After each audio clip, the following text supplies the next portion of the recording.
Hello, all, and welcome to the latest episode of Maritime Conversations by Meluha Maritime. I am your host, Arjun, and we continue on our journey to explore perspectives that are rarely seen and seldom heard from the Indian maritime domain. Everybody must have studied the subject called geography during our school days, where we learn about the climate, the soil, the terrain, etc. But do you know that in the Indian Navy, there is a dedicated branch that is focused on studying the geography of the oceans? Yes, you guessed it right. I am talking about hydrography. To explain what hydrography is all about, we have today with us Commodore Ravi Nautiyal, retired. Commodore Ravi is a highly accomplished hydrographer of the Indian Navy. He was the commanding officer of INS Sandhayak, that was a survey vessel at the time of the 2004 tsunami, and conducted extensive survey, operations and missions post the tsunami. And he's also represented India at various international conventions and organizations related to hydrography, and he has also been the additional director, the National Hydrographic Office as well. So thank you very much for joining today, sir. It is an absolute privilege to be having you today. It's a pleasure, Arjun. It's a pleasure to be with you. Sir, to start off with, can you explain what hydrography is all about?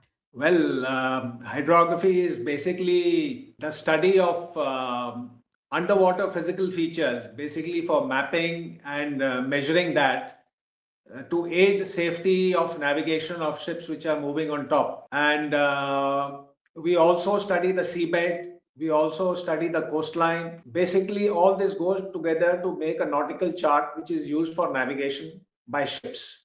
Okay, so so since you mentioned that this is all about making charts, like which is similar to cartography, I suppose this is a very sort of niche subject, and not many people are able to understand that. So could you tell us, how does a person in the Navy, say an officer or a sailor, become a hydrographer? Okay, now for sailors, there is a normal entry of +2, and there they are nominated for the various branches of the Navy. So sailors don't have a choice. But as far as officers are concerned, there are two types of entries basically. One is through the academy, that is the Naval Academy or the National Defense Academy. When you join the executive branch, any stage of your career, you are given the option to join hydrography. So that is basically a volunteer service. The other entry is through the graduate entry scheme of the Navy, where the vacancies are advertised only for hydrographic branch of the Navy. So all those who join through the graduate entry scheme of the Navy with hydrography, they don't have a choice. They are inducted into the Navy as hydrographers only for hydrography. Okay, so like something similar to what we see in the submarine arm or the Marcos, which is all voluntary, arms of the Navy. I believe even hydrography is purely voluntary. So now coming to the aspects of being a hydrographer. So if you were to tell us, what are some of the interesting aspects of being a hydrographer? Hydrography is something where you are very close to nature. And since these ships go to far off islands and seas which nobody has surveyed, in all probability, you will be the among the first few to venture into those areas. So you have various challenges of negotiating rough seas, landing on islands, going to uninhabited places, spending whole days on boats, at the end of the day, coming back after collecting your data, fairing your data. So it's a good, interesting life, provided you have a knack for it. Otherwise, it can be a little tedious to be alone out in the sea, and normally survey ships sail out alone independently. There is nobody with you, and it is long duration sailing. So it is interesting provided you like it. Otherwise, it becomes an ordeal to survive on a survey ship. So when you talk about hydrography, how exactly is hydrography done? because on the land, as we know, we have many terrain features, and you can draw maps and things like that. But how do you survey under the ocean? What are the techniques, or what are the machinery that you use to do that? Well, you see, initially hydrography was done using a simple tool called a lead line. A lead line is a normal piece of rope which has got a piece of lead at the end of it, and you put it in the water and measure the length of the rope which has gone inside the water, and then you get the depth. Then these depths are collated to form a nautical chart.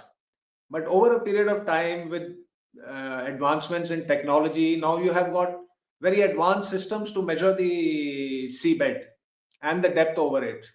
So you have single beam sonars, you have multi beam sonars, you have current profilers, you have very accurate GPS available to you, and there are various equipment depending. This is, I'm talking about the basic hydrography, which is used for measuring the depth and plotting the soundings on a chart for safe navigation.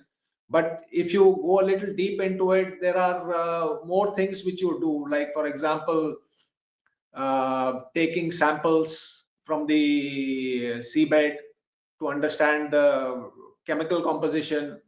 In addition, you do seismic surveys also a little bit. You do current meter profiles. You do current profiles at various depths, which aid in the submarine navigation and submarine warfare. You collect physical oceanographic data like temperature and salinity, which is again used to predict and this underwater sound. So there is a whole gamut of activities which you do out at sea. And you see, once a platform is out at sea, there are a lot of sensors which are deployed, including magnetic anomalies you collect, gravimetric data you collect.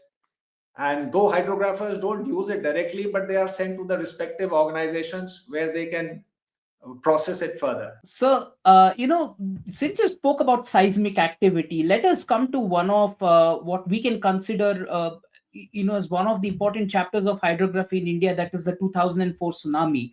So, at that time, as we had discussed earlier, you were the, commanding officer of INS Sandayak. So, could you tell your experience as to what happened in the immediate aftermath of the tsunami? Where were you when the tsunami occurred, and what were the kind of surveys that you did once the tsunami occurred, sir? Well, when the tsunami occurred, we were surveying in the parkway that is off the temple of Rameshwaram, and we had sent out our shore parties and to set up our stations ashore, which are used in the conduct of the survey. And these parties from the shore reported that the water level was rising where there was very little water earlier. Now, this came as a surprise because we handle tides also, and tides is a long drawn process over a period of a day occurs, the high waters and low waters. It is not an instantaneous thing. Whereas what they reported was that the water within a matter of 15-20 minutes had risen by about 1.5 meters. So this defied all our logic, and it was difficult to comprehend what had happened. Then, by chance, we happened to get the TV transmission on our ship, and we saw that a tsunami had struck. And then we put two and two together and assumed that this was a tsunami wave which had come. At the end of it, we had to wind up our stations because a national emergency had been declared, and we were directed to proceed to Sri Lanka, Trincomalee. So this tsunami happened on 26th morning, and after we wound up and packed up our stations and left the area, by the time we left, it was afternoon, evening, and next early morning we were in Trincomalee. And Trincomalee, when we entered Trincomalee Harbour, it was a scene of total devastation. The naval headquarters, which was there at Trincomalee, was badly affected. The whole naval establishment, Sri Lankan naval establishment, was in a shock. And that is when we landed in Trincomalee. After that, since they were still reeling from the shock, they couldn't tell us exactly what they wanted because everything was down, including their offices, their buildings, their boats. They had all washed up ashore. Their ships, some of their ships had collided against each other and sunk there itself. So it was a real tragedy to see all those things in Trincomalee. And subsequently, we also got our act together and we supported them by way of providing them lighting in the evening. There was no light in that area, it was complete darkness. So we had some generators, we gave them generators, we gave them pumps to clean out their wells, which had been flooded with seawater. They had no water, they had no electricity. So we helped them with that fresh water and electricity. They had no rations also, everything had got submerged.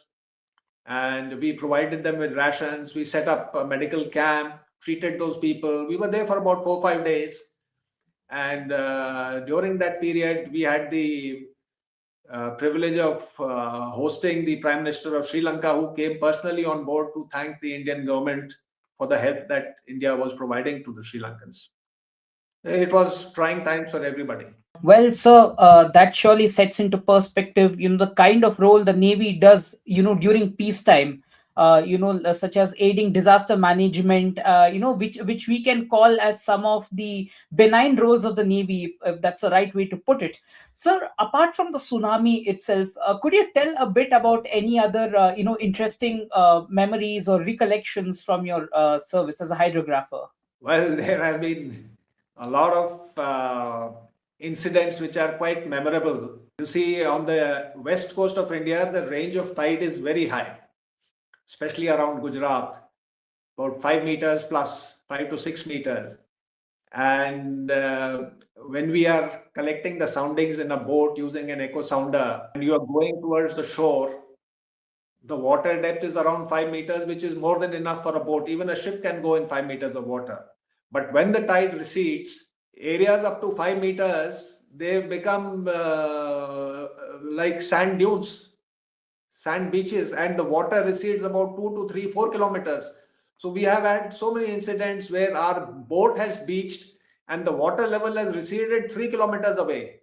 So we had to wait the full night, maybe half a day, for the tide to rise again and float the boat. And being stranded on a boat in the middle of nowhere, it has its own challenges. So interesting times, yes. Then in the Andamans, we had quite a few memorable incidents. Once we landed on an island which was full of snakes. Since the survey was very important, we had to go to that island. And I had to be winched down from a helicopter because no boat could go there. And after landing on the island, suddenly I could see and hear snakes all around me. So it was an SOS for me because I was not carrying anything. And even if I had anything, I couldn't have handled those 15, 20 snakes which were all around, hanging from creepers and trees. Yes, interesting times. There are a lot of other incidents where you are physically threatened, where the boats have broached and turned turtle 360 degrees on the beach with the crew inside. A wave carried the boat and all the crew inside. Before they could react, the boat had turned, rolled 360 degrees, and the boat beached after that. And how to extract the boat from a beach, working through the night, pulling it with ropes, recovering the equipment, keeping count of the men. Nobody should vanish in the night during these waves at night. So it's been interesting. It's not a normal life. So you have to be prepared for these sort of adventures, which normally don't happen in the Navy. Well, sir, from the way you've described things, I guess as a hydrographer, you've not just surveyed the seas, but you've also done some search and rescue, if we can put it that way. So, one final question before we come to the end of this episode. Sir, you represented India in various international hydrographic conventions and organizations. So, what is the role of hydrography in in this whole international setup? Like, why or how does India contribute to the global hydrographic environment, if we can put it that way? Yeah, okay. So you see, safety of navigation is a very important aspect all over the world. The majority of the trade moves through the sea, and ships from all countries visit all other countries. Littoral states, I'm saying coastal states. So you got to have a standardized chart which everybody can understand.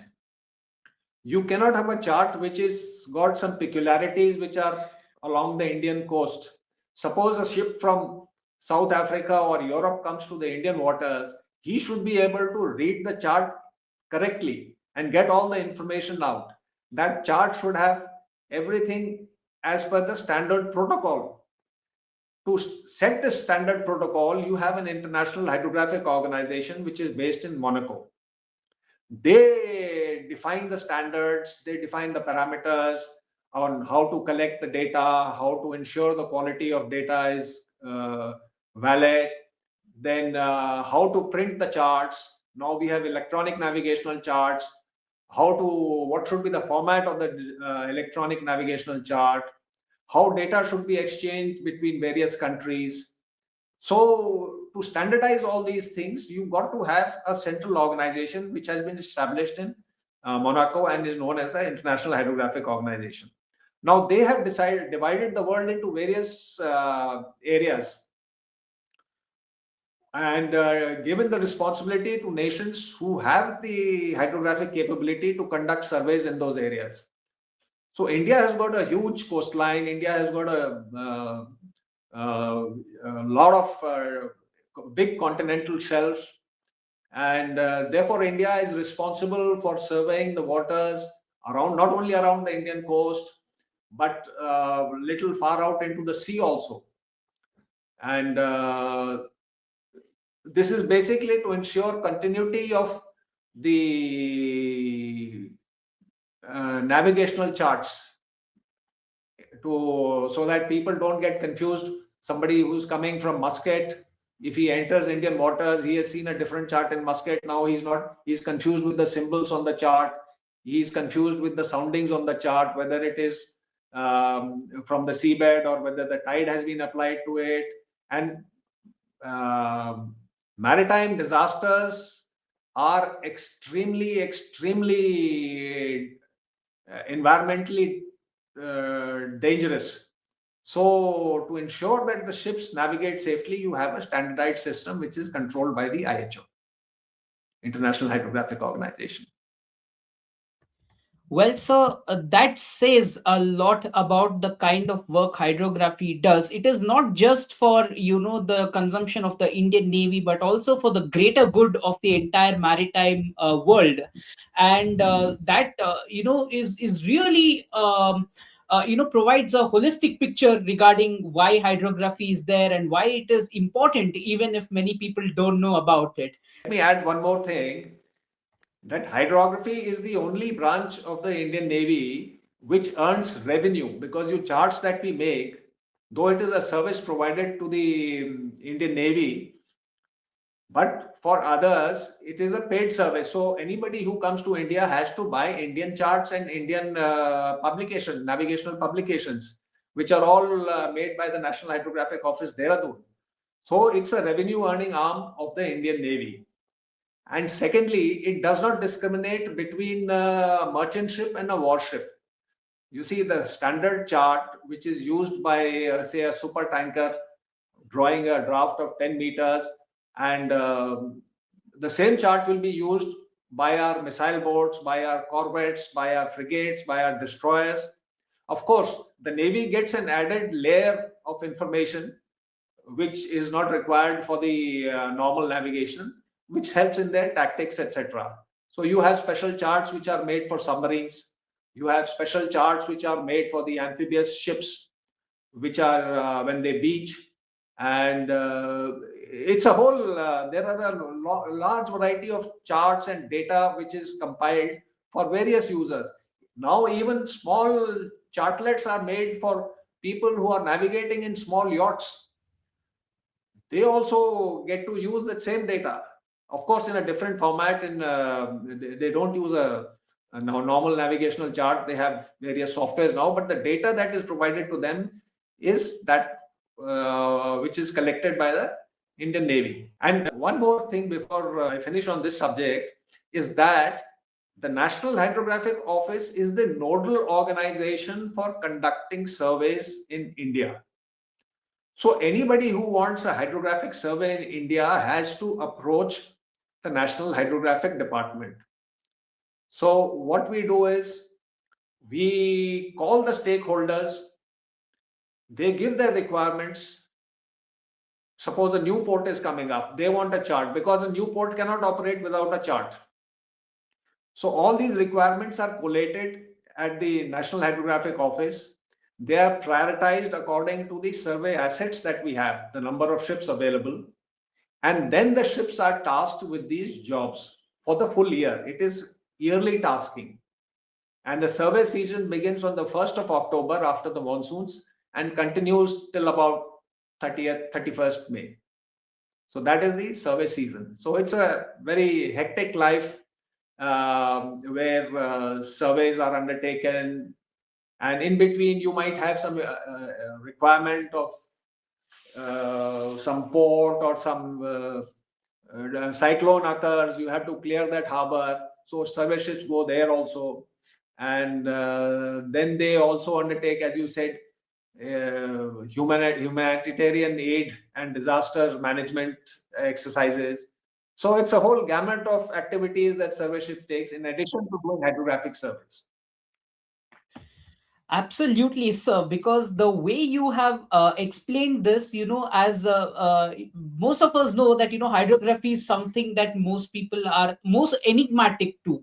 So, but the way you have explained things, it puts many things into clear perspective, and it makes sense as to why this less spoken about. Branch of the Indian Navy does a lot, and in fact can has contributed a lot, not just for the Indian Navy but also to the global maritime scenario. With that, sir, I thank you very much for your invaluable time. You've taken time off your busy schedule to sit with us and explain how exactly hydrography works for our listeners and viewers. With that, sir, we come to the end of today's episode. Thank you all for joining in into this episode. If you like content related to maritime domain, don't forget to check out Meluha Maritime on your favorite streaming platform. You can find Maritime Conversations on YouTube and Spotify. Meluha Maritime is also active on social media, so do check out our social media handles on X, LinkedIn, and Instagram. And yes, our website also publishes articles regularly, so go check out Meluha Maritime's website for some interesting reading on maritime musings. With that, I'm your host Arjun, signing off. Tata, bye bye.